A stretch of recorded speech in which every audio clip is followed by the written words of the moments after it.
নমস্কার বন্ধুরা, পিসিং সলিউশনের চ্যানেলটি থেকে আজকে আবার একটি নতুন ব্লগে। আজকে আমি আপনাদের জজিলা পাস সম্পর্কে ছোট্ট একটা বিবরণ দেওয়ার চেষ্টা করব। জজিলা পাস লাদাখের একটি বিখ্যাত পর্বতগিরি পথ।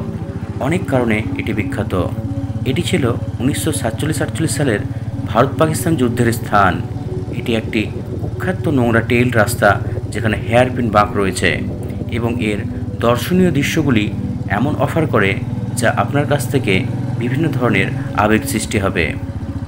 জজিলা পাসটি প্রায় 3528 মিটার উচ্চতায় অবস্থিত এবং এটি NH-1-এর দ্বিতীয় সর্বোচ্চ পাস, যার প্রথমটি হলো ফটুলা পাস।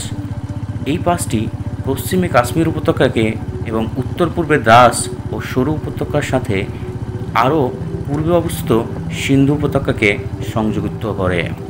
জজিলা পাসের ইতিহাস যদি বলতে হয়, তো জজিলা পাস 1948 সালে লাদাখ দখলের চূড়ান্ত লক্ষ্যে পাকিস্তান সেনাবাহিনীর সহায়তায় মিলিশিয়াদের দ্বারা দখল করা হয়েছিল।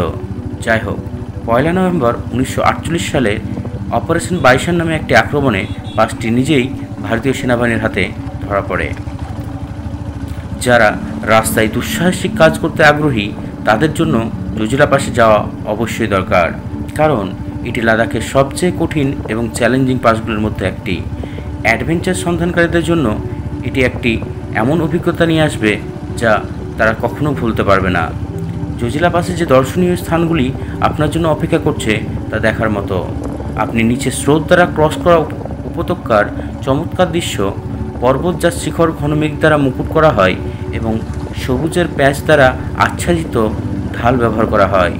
যদিও শীতকালে ল্যান্ডস্কেপ সম্পূর্ণ বৈসাদৃশ্য প্রদান করে, কারণ সব কিছু বরফের পুরু স্তর দ্বারা আবৃত থাকে, যা প্রকৃতপক্ষে সামগ্রিক সৌন্দর্যকে বাড়িয়ে তোলে। ধন্যবাদ বন্ধুরা, আজকে এতটুকুই। আবার দেখা হবে নেক্সট কোনো ব্লগে। তবে যারা এখনও সাবস্ক্রাইব করেননি আমার চ্যানেলটিকে, তারা সাবস্ক্রাইব করে দেবেন এবং ভিডিওটিতে একটি লাইক দিয়ে আমাকে এই ধরনের ভিডিও বানাতে অনুপ্রাণিত করবেন।